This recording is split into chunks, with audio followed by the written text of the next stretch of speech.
évolution et en pleine croissance. Les résultats atteints sont bien appréciables.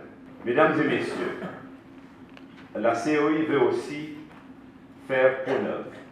Pour cela, elle s'est engagée conséquemment dans des réformes, notamment pour ce qui est de l'accord de siège, son règlement intérieur, mais aussi la mise à jour de son plan stratégique. Toutes ces actions doivent donc nous inciter à garder le cap. Il est de notre devoir de l'accompagner dans ce processus de modernisation.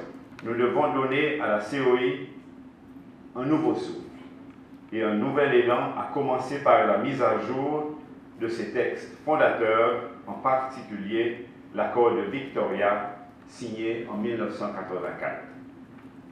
Dans ce contexte, j'ai le plaisir de vous annoncer que les Seychelles sont prêtes à mettre à la disposition du secrétariat général un juriste séchellois qui aura la tâche de contribuer au renforcement de notre organisation. Nous devons également considérer son élargissement par l'adhésion d'autres États insulaires sur la base des valeurs que nous avons en partage, à savoir le respect de la souveraineté, la démocratie, le respect des droits humains, le principe de la paix, la solidarité, entre autres. Enfin, il serait nécessaire d'explorer d'autres partenariats et se pencher vers d'autres bailleurs de fonds.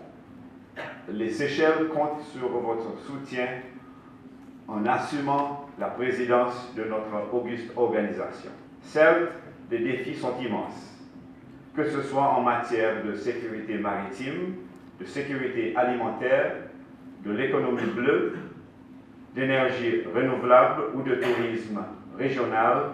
Nous avons encore d'énormes efforts à fournir. Notre souhait est que notre coopération régionale soit celle du peuple.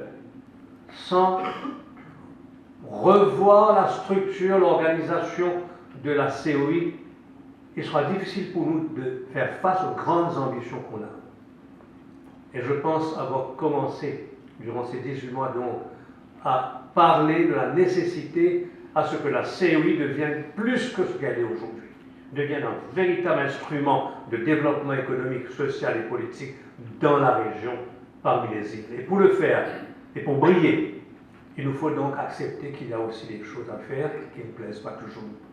Et là, je dois vous dire que j'ai apporté dans la COI des réformes qui a pu faire grincer parfois les dents, mais connaissez-moi un peu. Premièrement, il y avait évidemment la question de revoir la structure financière de la COI afin qu'elle soit plus transparente, qu'elle soit plus responsable, qu'elle soit plus aussi redevable en termes comptables.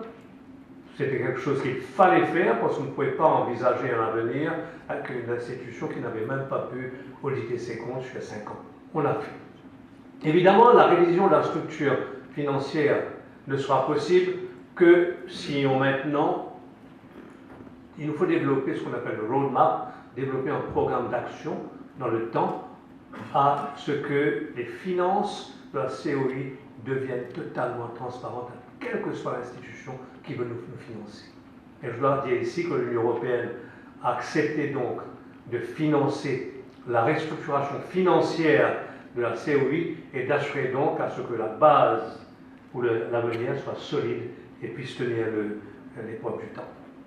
En prenant ce mandat, j'avais dit, travaillons sur des projets qui puissent intéresser la planète Terre à nous. Et nous avons annoncé 3 projets. Premier donc touchant la conférence sur la sécurité maritime. Deuxièmement, une conférence sur la sécurité alimentaire qui devait avoir lieu à Madagascar. Et troisièmement, une conférence sur le TIC, sur l'ICT donc, qui doit avoir lieu à l'île de la Réunion.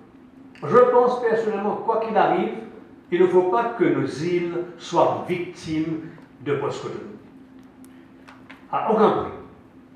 Il ne faut pas que nos îles soient victimes de post-Cotonou. Et pour le faire, nous sommes condamnés à nous rassembler. Nous sommes condamnés à nous unifier. Nous sommes condamnés à travailler en groupe, à être homogènes et à nous battre ensemble. Cet océan, qui va le défendre? Qui va le protéger? Qui va le développer? Qui va s'assurer à ce qu'il y ait un Sustainable Use of the Ocean, SDG 16 de l'ONU. C'est tout. Je pense que la phase 2, une fois qu'on aura réussi la phase 1, qui est rassembler des îles du continent africain, passer à la phase 2, qui est de rassembler des îles à ces pays. Alors je vais vivement recommander que mon ami Vincent qui prend la relève, que nous travaillons maintenant sur la capacité à voir grand, à penser grand, à comprendre que la COI reste une des rares organisations qui utilise des ressources très vite et qui est dans la région un joueur très important. Une organisation qui a un président pour 1 an. 1 an est trop court. Donc je vais proposer après, lors des séances du travail, que nous puissions allonger la présidence des pays membres de la COI, passer de 1 an à 2 ans. Évidemment, chaque pays nous aura retourné vers la base, vers nos conseils de ministres pour pouvoir la trouver.